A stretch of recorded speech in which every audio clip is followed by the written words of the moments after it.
పేరులో రాయమనే భావన మేము అంటలేము. నీతి నిజాయితీగా ఉండే వ్యక్తికి మీరు గెలిపించడానికి మీ రాత దానికి ఉపయోగపడాలనే భావనతో ఒక పార్టీ పేరును అందించడం జరుగుతూ ఉన్నది. దయచేసి మీరు చేతులకు మీరు ఓటు చేసి జీవన్ రెడ్డి గారిని గెలిపించాలని కోరుతా ఉన్నాము. అలాగే జీవన్ రెడ్డి గారు గెలిచిన తర్వాత కూడా ఇక్కడ ఒక అపవాదం ఏమనుకోవచ్చు సార్, మీ హెడ్ క్వార్టర్ నిజామాబాద్లోనే ఉండాలా? గెలిచిన తర్వాత కూడా ఒక నిజామాబాద్లోనే ఇల్లు తీసుకొని జగిత్యాల గురుట్ల మెట్పల్లి వాళ్ళు వచ్చినా నిజామాబాద్ వచ్చే విధంగానే మీరు చెప్పాలి సార్. ఆ గ్యారెంటీ మా కార్యకర్తలకు ఇస్తారని చెప్పేసి తప్పకుండా మేము మిమ్మల్ని అఖండ మెజారిటీతో గెలిపిస్తాం.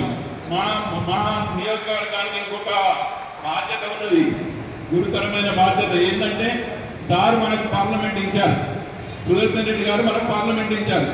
మనని జిల్లాలో 5 కాన్స్టిట్యున్సీల కన్నా 100 ఓట్లు ఎక్కువ ఉంటాయా, 200 ఓట్లు ఎక్కువ ఉంటాయా, మన నియోజకవర్గంలో ఓట్లు ఎక్కువ ఇవ్వాలి. అయితేనే సార్కు విలువ, మనకు విలువ. దయచేసి ప్రతి కార్యకర్త 20 రోజులు కష్టపడి పనిచేసి జీవన్ రెడ్డి గారిని అఖండ మెజారిటీతో గెలిపిస్తారని నేను కోరుకుంటూ నాకు ఈ అవకాశం ఇచ్చిన పెద్దలకు హృదయపూర్వక ధన్యవాదాలు తెలియజేసుకుంటా ఉన్నాను. జై హింద్.